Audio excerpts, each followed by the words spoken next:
It's time for me to completely flip flop my opinion about the 49ers for the third or fourth time this year.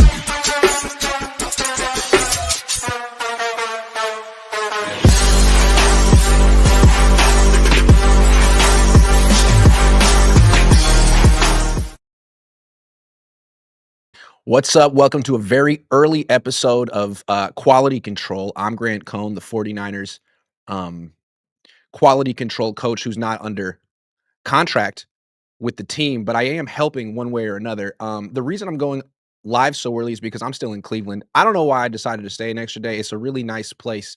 It's also really cold. Hopefully, I'm flying back today, and I got to check out of here in like an hour. So I'm going live now. If you're still sleeping, you can watch this later. That's how the internet works.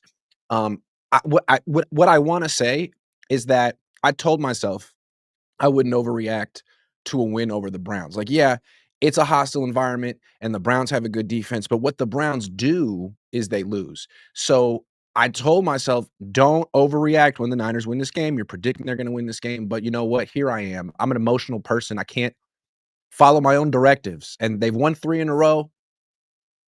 They didn't beat a good team during that time. And I'm thinking, you know what? Yeah, this could be the team that this could be the Kyle Shanahan team that finally wins a Super Bowl.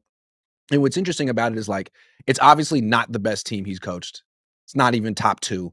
It might even not be top 3. But the reason I'm changing my opinion, I said, what was it, a few after they lost to the Rams that they're straight up pretenders? Well, every team's a pretender if you wanna hold the Niners to that standard. The Rams are now officially pretenders. I mean, I'm not saying bench Matthew Stafford, but you can't really say that they're definitely going to the Super Bowl when they lost to the freaking Panthers. I mean, I think before last week, you would say, well, the Rams are a team, the Niners. They're just out of the Niners uh, league because look what they did to the Niners defense. They eviscerated it. Yeah, well, look what they did to the freaking Panthers defense. And the Niners beat the Panthers. So the Rams aren't definitely going to the Super Bowl. The Seahawks aren't definitely better than the Niners. The Niners already beat them. Uh, the Chicago Bears are the number 1 seed in the NFC right now. I mean, Brock Purdy's better than Caleb Williams, at least right now. I mean, the Bears are good, but according to their own coach, they're winning in spite of their passing game. They're running the ball well, and their defense is playing pretty well right now. I mean, the number 1 seed in the AFC is the Patriots. Have they played a good team yet? I don't think that they have. So it's not that I think the Niners are special. It's that I think the league doesn't have a special team this year, and that could be different next year. Also, why I feel like this is the year and not next year. Next year could be the year, but because Bosa and Fred Warner are coming back. But it also feels like Robert Saleh is probably not going to be back. And if he leaves, I mean, we've seen the Niners have kind of weak defenses with Bosa and Warner if the coordinator isn't good. So you don't know who the coordinator is going to be next year. It could be Gus Bradley. No disrespect to Gus Bradley, but he's not been good for a long time. He's not Robert Saleh. It could be KJ Wright. He's a quality control coach himself. He's on my level. So there's no guarantee the Niners defense is good next year. And also, so much of the Niners defense right now is the young guys. All these young projects that Robert Saleh had a vision for and is developing. Upton Stout, Alfred Collins, Nick Martin. What's going to happen to these players? Jair Brown. What's going to happen to these players when Saleh's gone? Are they still going to be good? Will the next coordinator want them, know what to do with them, put them in the best positions to succeed? Or is that just a Robert Saleh thing? Because this team is trying to get younger, but the youth movement is the Saleh movement. And that could be, they could pull the plug on that after 1 year. He could pull the plug on that after 1 year. To me, this team still feels kind of old. The core of it is still the older guys. George Kittle's playing great.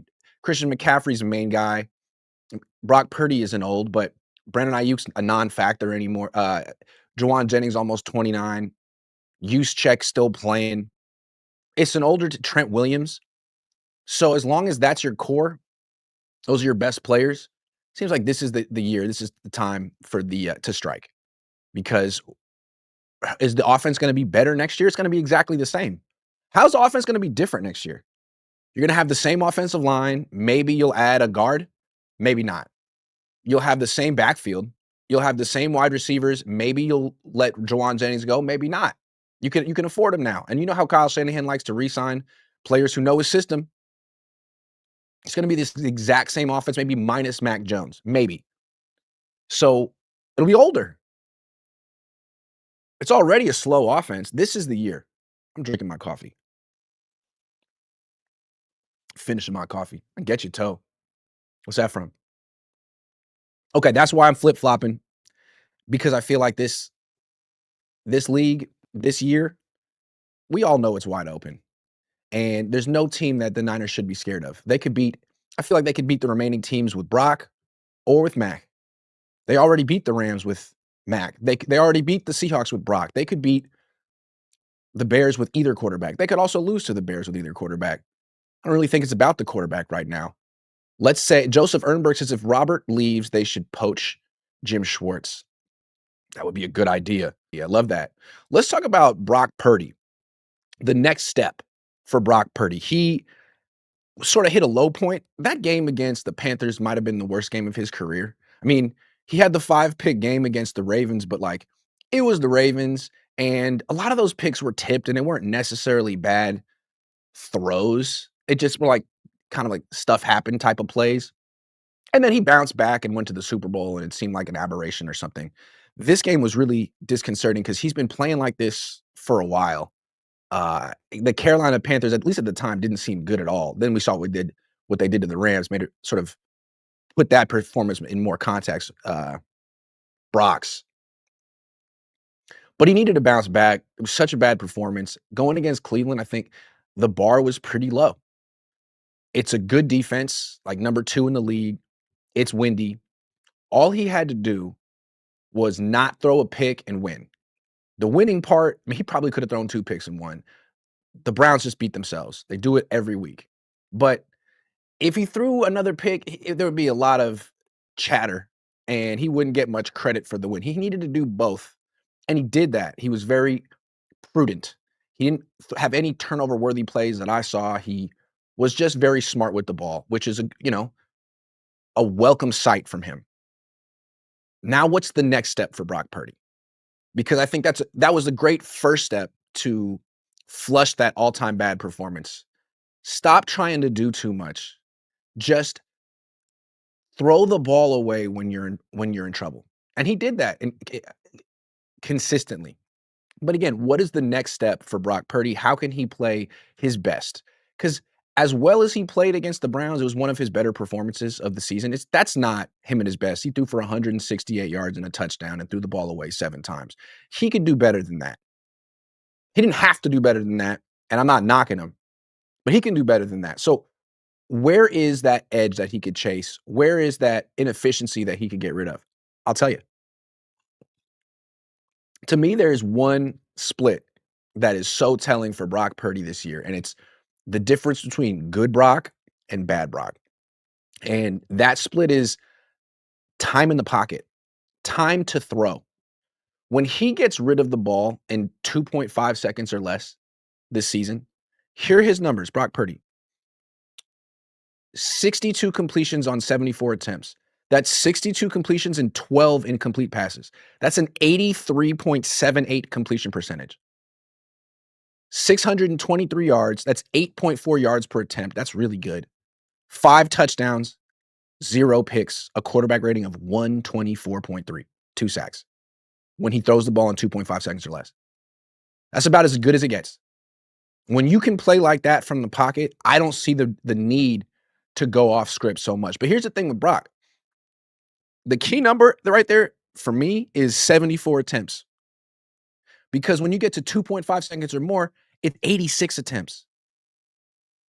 Most of the time, he's holding the ball longer than 2.5 seconds, which is, as we saw from Mac Jones, it's unnecessary. You don't have to do that in the system on this team.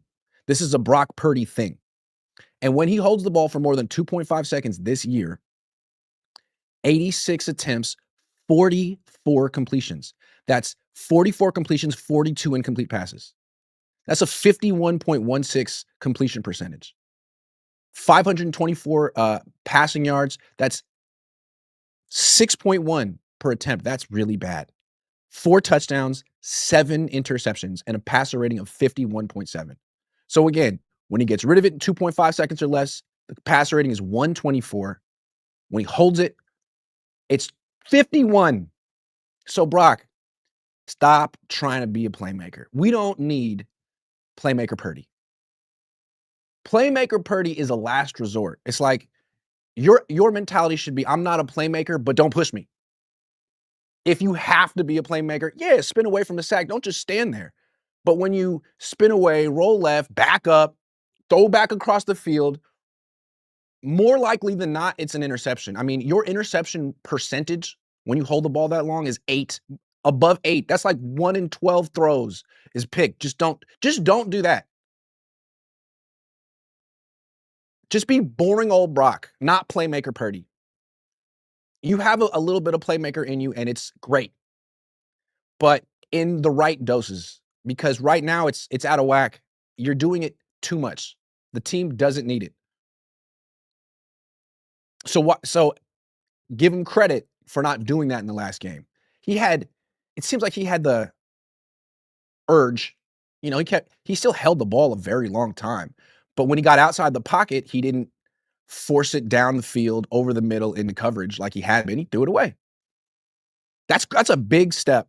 And now I think work on just throwing the ball quicker, because I feel like the difference between Mac and Brock is Mac will get the play, see the coverage, understand where his first read is based on the coverage.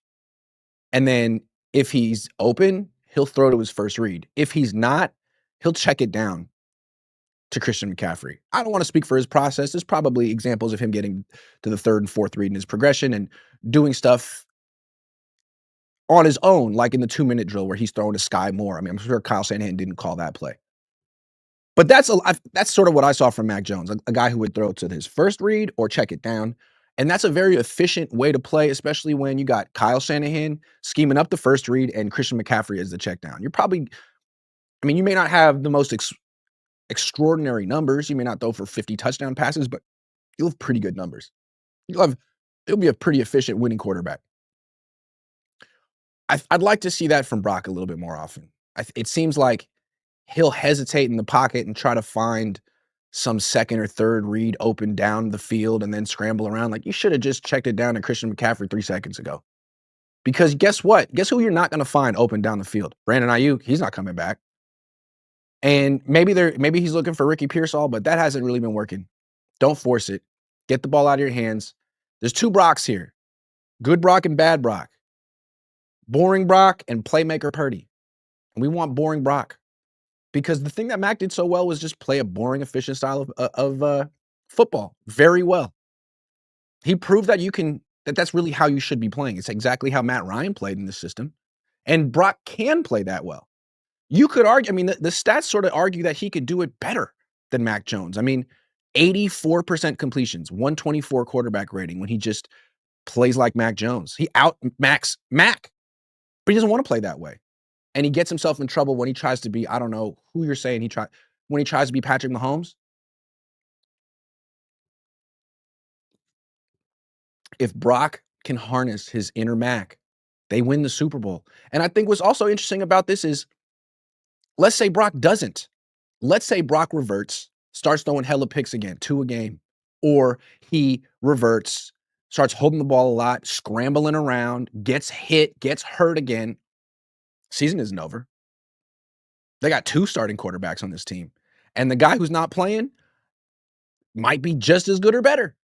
He was balling when he went out. He was 33 of 39 in his last start. Has Brock ever been 33 of 39 in a game ever? I don't know. So that's another reason I feel like this team can win the Super Bowl. They have 2 starting quarterbacks. A lot of teams don't even have 1. What is the 49ers' biggest weakness, though? It's not quarterback. What is the Niners' biggest weakness? I think a lot of us expected it would be on their defense somewhere, but all of a sudden the defensive line's playing really well. They got pass rushers, they got run defenders. Alfred Collins playing well, Cleveland Farrell's playing well. There isn't a clear weakness on the D-line. It's not like you have any Pro Bowlers there, but you have solid players. At linebacker, D. Winters and Curtis Robinson aren't great, but they're not liabilities. They've been in the team. in the system. They've been here. They know what they're doing. The secondary's really good. The special teams is excellent. The offense is essentially fully healthy. But there's this one position that we don't really talk about very much because it's not glamorous. And yet it seems to be like the position that breaks down right in the fourth quarter or overtime of the Super Bowl, right when you need it not to break down. And it's guard. It's left guard. In the past, it was right guard. But now you got Dominic Pooney at right guard. He was hurt the first half of the season. He seems healthier now. He's playing pretty well. He's a above average right guard. Jake Brendel, people hate him. He's a solid center. I don't really have an opinion. I mean, PFF likes him. He's a solid center. He's been here a while. They've had very successful offenses with Jake Brendel. He's never really been the liability that people make him out to be. Colton McKivitz has been improving. He's not a liability. Trent Williams is still good. But it's that left guard spot. And I think the Niners, like, if the Niners get to the Super Bowl and are winning, and all of a sudden the left guard is the reason. I mean, it's currently Spencer Burford. No offense to Spencer. Spencer, I love you, man. Your 5th round pick. You've been working hard. You've been bounced around a bunch of different positions. They didn't necessarily do you right. But the Niners made you the scapegoat for the last Super Bowl loss. Well, Spencer Burford just blocks Chris Jones. I mean, why would he not block Chris Jones? Why would he take Trent McDuffie blitzing up the A gap? Why would you just turn loose the best player on the field? Okay, so it's all Spencer Burford's fault. I felt that was bullshit the whole time too. Well, he was going to be wrong one way or another. Either he was going to block Chris Jones and Trent play, or he was going to block McDuffie and Chris Jones was going to make the play. He was screwed. He was set up for failure. But okay, you made him the scapegoat. Well, he's still on the field. Now he's playing on the left side. That was never the plan. And I think the reason why the Niners deserve a little bit of criticism for this, if not a lot, is because one, it could ruin the season. This is a Super Bowl team. This is not a Super Bowl left guard they have here. The plan was to play Ben Bartch, which was always a ridiculous plan. Ben Bartch is a former 4th round pick who is a good player when healthy. But the thing about Ben Bartch is he's never been healthy. He's never going to be healthy. He's not healthy now. He gets hurt quickly playing football. Always has. That's why he was on a practice squad. That's why the Niners got him. That's why he was on the scrap heap, and the Niners got him for nothing. Because teams want durable offensive line. So Aaron Banks leaves. He's not good. He's been a miserable disappointment for the Packers. The Niners sidestepped that mistake. Very smart. Don't want to be paying him. But then they said, we're gonna bring back Ben Bartch. That's gonna be the move. And it's like everyone knew that Ben Bartch had an issue staying healthy. It's been his history. He gets the job this offseason, hurts his quad lifting weights. I can't even remember. He hurts, then he comes back, plays week 1. Oh my God, it's a miracle. He's back, hurts himself week 2, he's out. So the backup plan at left guard was a 7th round pick. I just don't think the Niners ever took this position seriously. The plan A was Ben Bartch. That's not a serious plan A. That's an unserious plan A. Plan B was 7th round pick rookie Connor Colby. Again, that's not a serious plan B. He had to play. He was awful. He was a big reason the Niners were in some close games or lost some games early in the season they shouldn't have lost. Connor Colby freaking playing. Then now you have Spencer Burford playing left guard, which is like, thank God he could do it. He played it a couple years in college, but the Niners didn't prepare him for this. He was playing left tackle in preseason and training camp. That's what they had him doing. They were preparing him to be the swing tackle because, again, they thought they were all good at left guard. They thought everything was fine. Well, they got Ben Bartch and Connor Colby. That was an unserious plan. And you could argue that guard is among the Niners' biggest needs next season because, yeah, they need a wide receiver, but like Kendrick Bourne's good. Ricky Pearsall's had really good games. Like maybe year 3, Ricky Pearsall is going to be a Pro Bowl player. Kendrick Bourne can absolutely give you 50 catches and 750 yards in this offense, but they don't have a left guard. Spencer Burford's not the answer, and he won't be on the team next year. Ben Bartch is not the answer. Connor Colby, my God. I understand these offensive linemen are expensive. You don't want to go out and overspend for a guy whose previous team didn't even want him. But you can't wait until round 7 to take guard. I never understood that either. In 2024, they needed a guard. When they take one? Round 3. Dominic Pooney. It's the best guard you've ever drafted under John Lynch and Kyle Shanahan. Why wouldn't you do it again? You had 2 third-round picks. I don't know who was available. You took Nicholas Martin. I kinda like Nick Martin, by the way. He's violent.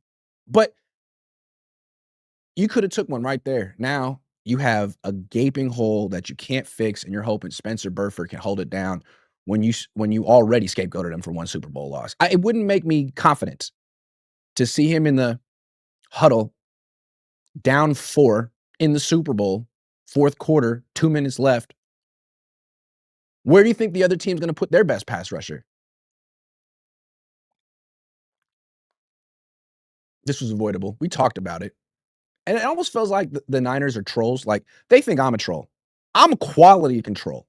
There's a difference. Just because troll is in quality control doesn't make me a troll. I'm really trying to give the Niners my best suggestions. They're not all right, but I feel like anytime someone gives the Niners a suggestion that isn't a plan that came from Kyle Shanahan's head, they look at it as trolling. When really, I think Kyle trolls. He'll hear a suggestion and he'll do the opposite just to troll. Like everyone was telling Kyle last week, like, hey man, it's gonna be windy. Brock's struggling. Can't trust Brock. You're gonna throw picks. You gotta run the ball. You gotta run the ball 40 times. So Kyle heard it. What'd he do? He called 5 passes to start the, was it 5, 4 or 5 passes? Who's the troll? And look, as you know, a so-called troll to another, you gotta respect it. I like a guy who can respond to the critics in a witty way. The critics. Got you. This dude says, what's your name? Presley Orr says, why is Pearsall not producing? Injured, doghouse, one of my favorite players. It's a great question. I think that should be his own question. Why is Pearsall not producing? It's not official unless I put a banner up. So let me put a banner up. Give me 5 seconds.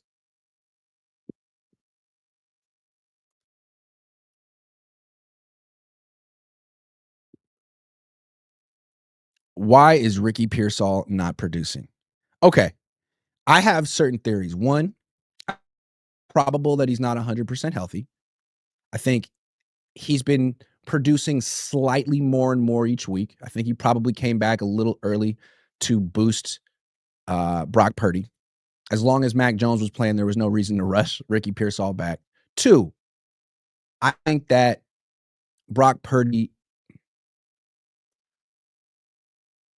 I did a show with my dad yesterday. He said the is officially no longer an issue.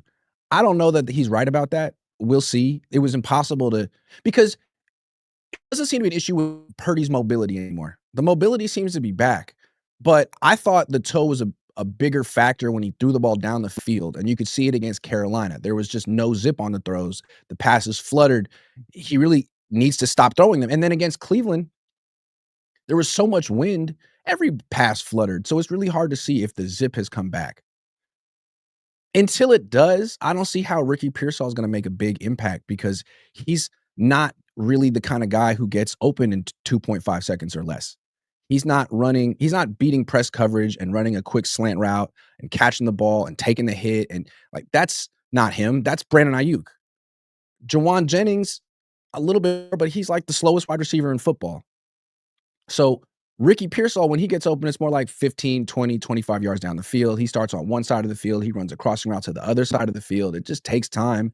And then it takes a longer throw that I don't know that the Niners need or want Brock Purdy making right now. So maybe he's just running, being a decoy, getting cardio out there. He seems like he's in great shape. But maybe it's partly the injury, partly the knee, partly Brock's limitation, partly the fact that George Kittle is so freaking great, and Christian McCaffrey's having an incredible season catching passes, and Jawan Jennings is healthy, probably healthier than Ricky Pearsall right now. So that makes him the 4th option. Now he's Brandon Ayuk. Remember, Brandon Ayuk hated that 4th option to run first team. You are the deep threat. You are the explosive element, but there's a lot of games where you're just not. You caught 2 passes because they didn't need you. They didn't need to take any risks, and the quarterback doesn't have the strongest arm. And he throws picks when he throws it down the field. There's those things. Moving on. Who is the most impactful player on this defense? It's so interesting how well this defense has played recently without Mykel Williams and Nick Bosa and Fred Warner, we all kind of left him for dead, or a lot of people did, but all of a sudden, defense is good. Who would you say is the most impactful player? Cleveland Farrell, 4 sacks in 4 games. He's definitely in the running. Alfred Collins has been a boulder in the middle of the Niners defense. Malik Mustafa's made a huge impact since coming back. Diamador Lenore, 2 picks. Offenses generally stay away from him. I'm going to make a bold claim and say that the most impactful player on the defense this year has been Jair Brown. Talk about a player we left for dead. He was pretty good as a rookie under Steve Wilks. Then Wilks leaves. Nick Sorensen comes in. I don't know what happened, but all of a sudden, Jair Brown was terrible. I'm not going to take all the responsibility off of Jair Brown. Who knows? Maybe he was staying up till 5 in the morning every night playing Call of Duty or whatever. I don't know, but it didn't work. And all I know is that Robert Saleh comes in, and the Niners had no expectations for Jair Brown. They must have been down on him too. They had him playing special teams. They had him on the bench. They had him playing nickel linebacker. And then all of a sudden, not only is he starting at safety, he's arguably their best one. Nothing against Malik Mustafa. He's very good. They're both very good. Malik Mustafa reminds me of like Dante Whitner in the sense that, wow, what a hitter. Flies around the field. Absolutely no fear, but kind of on the shorter side. So do you really want them man-to-man on a tight end? I mean, I almost never see Malik Mustafa in coverage like that. You see him making plays and making tackles. Then you got Jair Brown, who kind of reminds me more of like Deshaun Goldson in the sense it's like not the fastest guy, but somehow is able to make plays in coverage and be in the right place at the right time, playing free safety as a balk. He's got 2 picks. He also is among the team leaders in tackles. I don't know where their defense would be without him right now. If they didn't have Jair Brown out there, they'd be playing Keith Siegel or Jason Pinnock, who are flat out liabilities. This guy's given up like a 71 quarterback rating when targeted. Jair Brown. I didn't know he could do this. This is how he played in college. He did sort of flash this as a rookie. I wonder if the Niners give him an extension. But what happens? You give him an extension, 3-year deal, based on how he played this year, ignoring 2024. Saleh leaves. Gus Bradley's the next coordinator, and Jair, who knows how Jair Brown plays in the future. It's an interesting thing. Upton Stout, how's he going to play in the future? But anyway, I want to give some props to someone and talk about a non-quarterback for a minute. Jair Brown having a great season. They would not be in this position without him. He gets a game ball or a season ball. If the Niners go anywhere this year, if they win the Super Bowl this year, he's one of the better stories on this team. Because again, who is on this defense? This defense has given up the 8th fewest points in the league. How many points have they given up per game? Let's look it up real quick. Scoring defense, opponents' points per game. 20.7.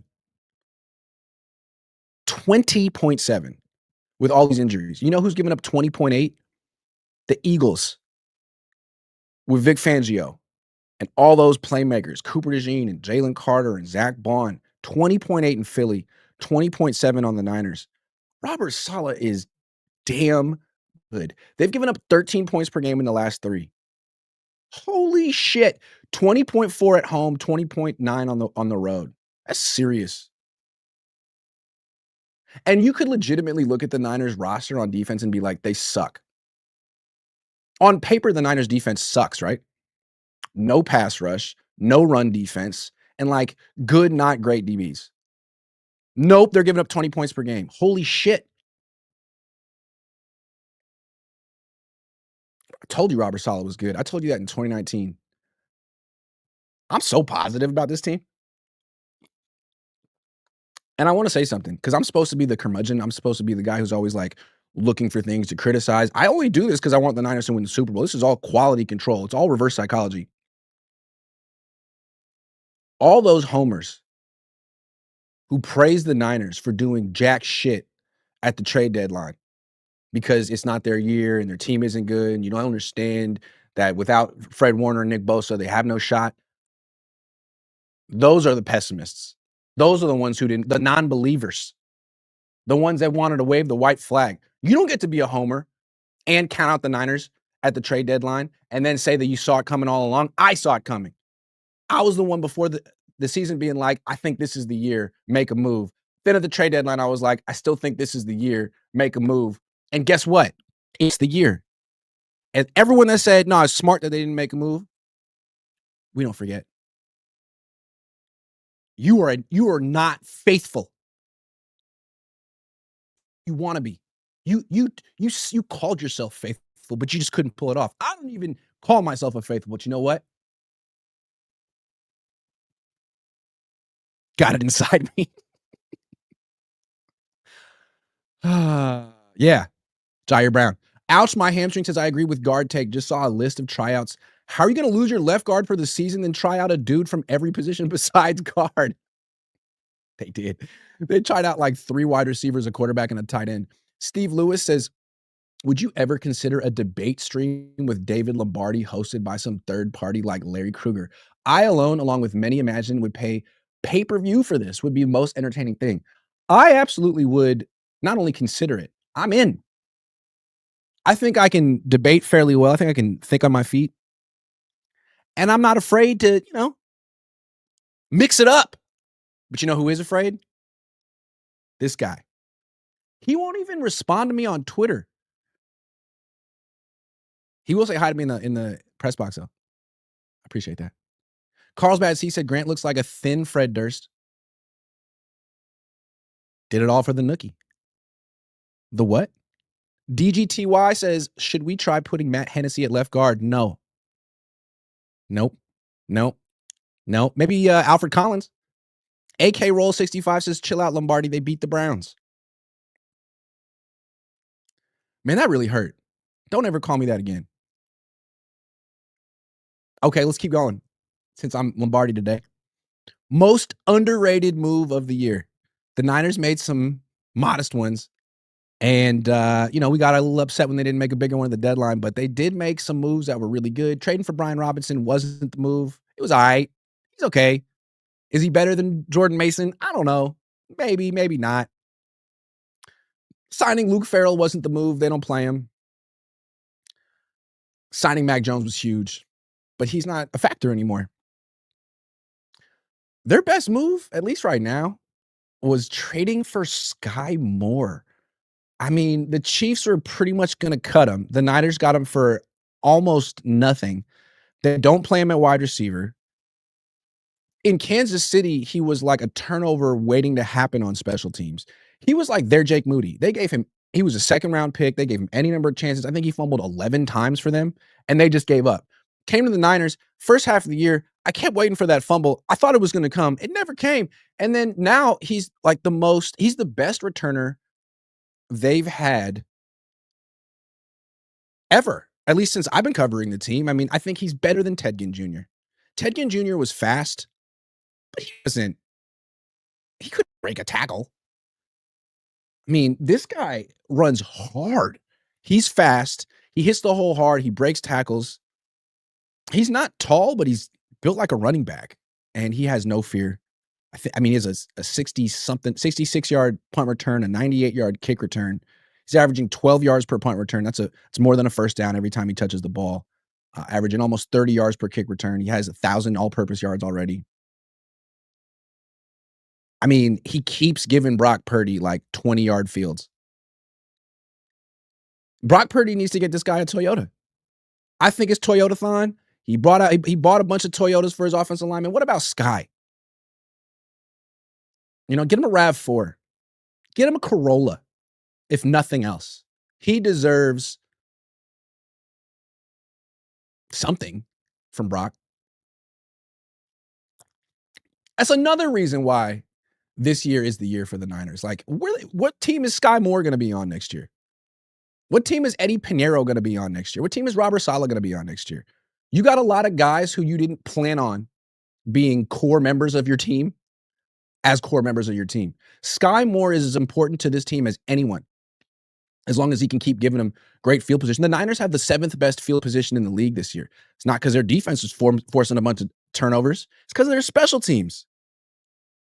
Brian Robinson Jr. too. He's been a really good returner as well. Brant Boyer has been one of the best. We talk about Robert Saleh, what a great addition he's been. How about Brant Boyer? And when Saleh leaves, is he bringing Boyer with him as like the assistant head coach? Makes you wonder. I would. I would.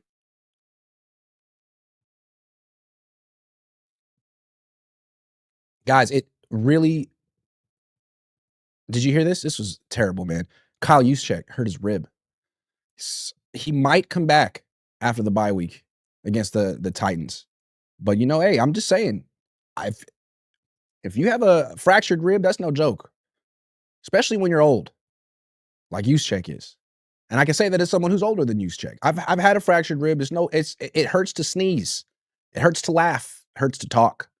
And I think look, Juszczyk is a war. We all know that. If he could come back today, he probably would. You know what I mean? So, like, I'm not surprised that he would be targeting that Tennessee Titans game as a day to come back. But given how indispensable Kyle Juszczyk is to this team, how utterly irreplaceable he is, the weekly impact he makes, blocking, catching, rushing, kicking, coaching, talking, thinking, all of those things.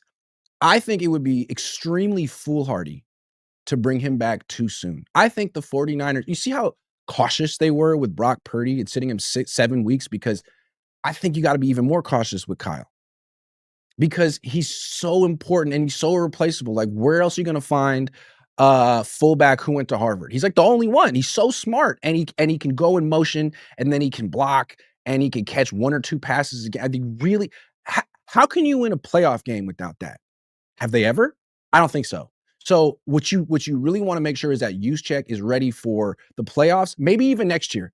Maybe just hold him out the rest of the season so that he's 100%. Because what you can't have is a 95% Juszczyk the rest of his. You need full Juszczyk. So whenever that is, you bring him back. If that's 2027, then it's 2027. If it's never again, then say la vie. Because he's that important, because he's that good. That's the only reason I would say don't play Juszczyk.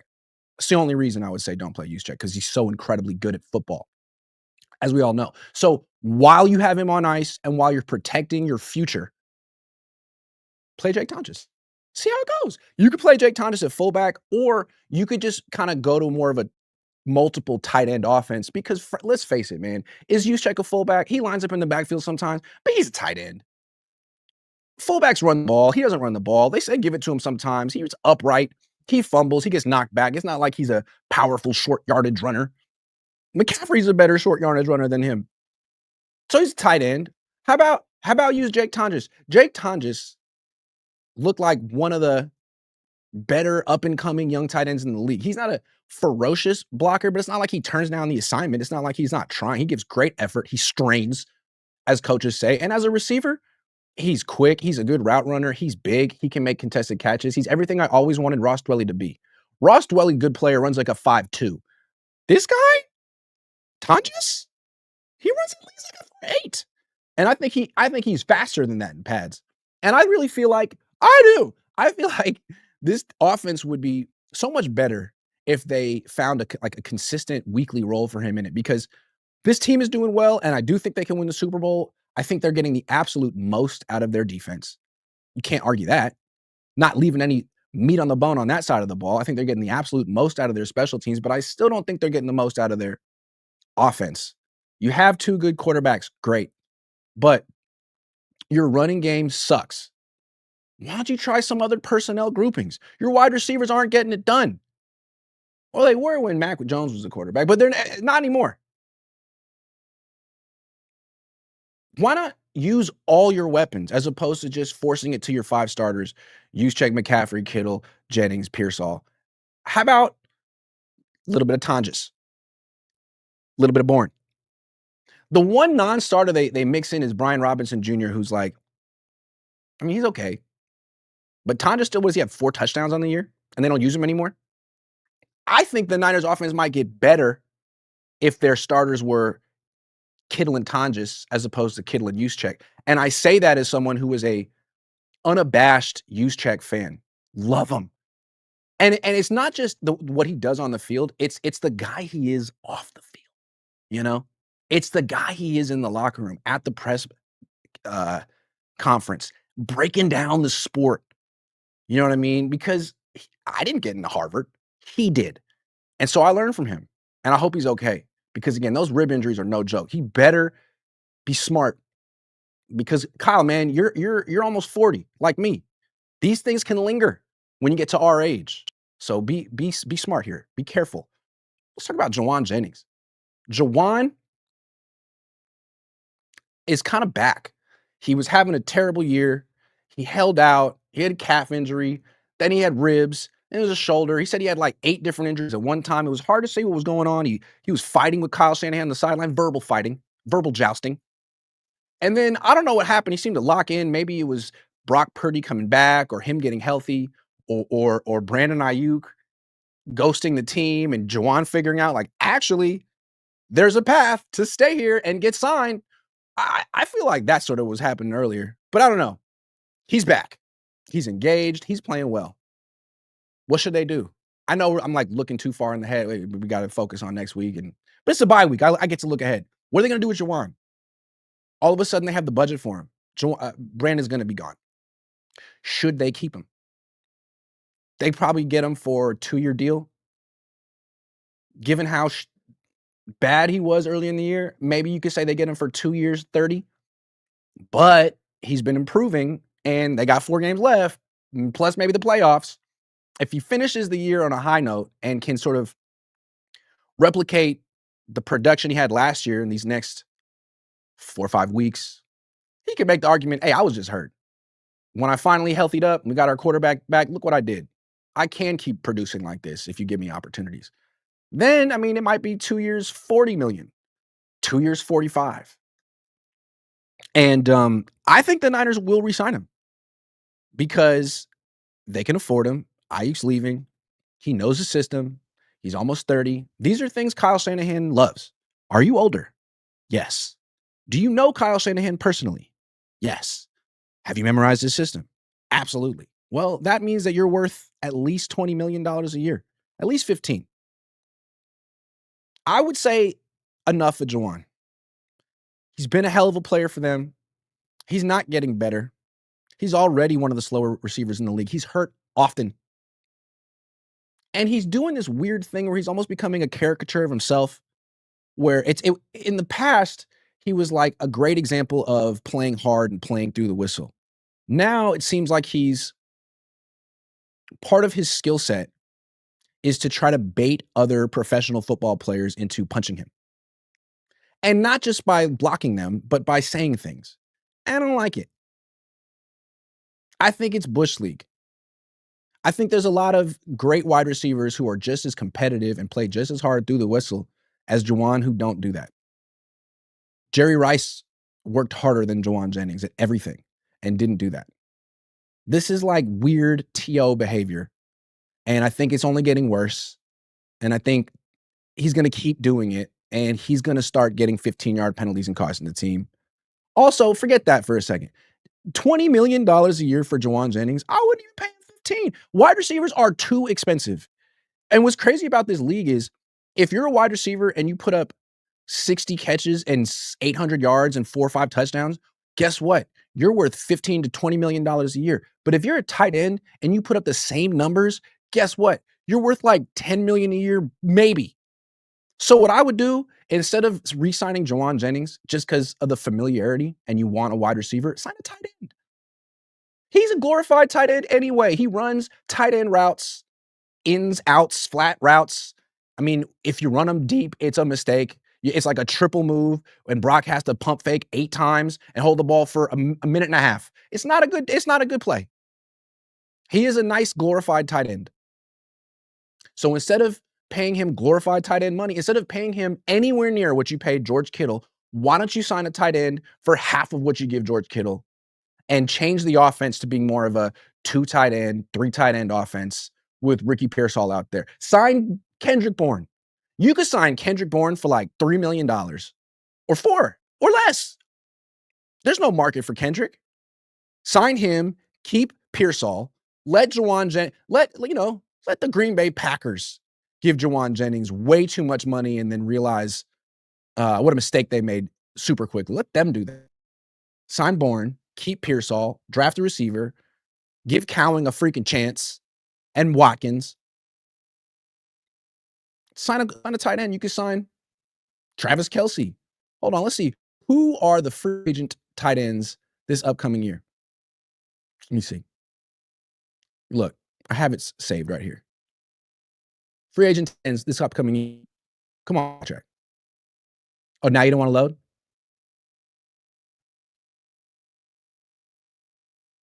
Never mind. Oh, here we go. Okay. Travis Kelce. He's 36. I'd say I'd pass on him. Mark Andrews. He's good. David Njoku. I'd pass. Dallas Goedert. He's good. Taysom Hill. He's 35, but he'd be kind of interesting. Tyler Higbee. He'd be interesting. Kyle Pitts, 25 years old. Would you rather have Jawan Jennings or Kyle Pitts? Zach Ertz, he's ancient. Austin Hooper, Foster Moreau, Adam Troutman, Tyler Conklin, Noah Fant. Why not? I think that's a more efficient use of money. Bring in another tight end. Let Jawan Jennings go. Let him piss off players on another team. That's what I would do. AK Roll 65 says, man, why don't you knock it off? Mr. John Gonzalez says Brock went from MVP candidate to being compared to Tua, from BB to Brock Tua guy. Well, he got paid a lot of money, and that game against Carolina was awful. His games against Carolina and Jacksonville were two of the games of his career. He needs to not do that anymore. And I feel like he brought a lot of that on himself. It's one thing to throw for 168 yards and a touchdown. You can't throw 2-3 picks because you're out there trying to be a playmaker when you're winning. Or one way or another. Like, he needs to stop. And I think, again, coming back to that from earlier, when he holds the ball for 2.5 seconds or less, he's good. When he holds it for longer, he's bad. It's as simple as that, Brock. You want to do the other thing as little as possible when they force you to. Otherwise, just stay in the pocket and get rid of the ball quick. What you talking about, Willis, says smack talking is cool, but if it's wife and kids, too far. Yeah, I guess. I just think it's become his shtick. Like, look, I'm not that great, but this is part of my skill set. I run 7-yard routes, I block, and I get the other team to commit one 15-yard penalty a game. That's sort of what he does. And Kyle Shanahan even says it. He says, like, he's really good at getting the other team to commit penalties. I don't like that. That's your skill set, is you say things to get them to punch you. I don't know. I feel like the league should probably handle that. I don't think that's part of the game. Joseph for real says East Coast time, Grant, savage early bird. Yeah, man, I'm in Cleveland. My flight takes off in 3.5 hours though, and I'm supposed to check out in 12 minutes. You think they're gonna hold me to that? I tried to call down and get a later checkout, and the phone didn't work.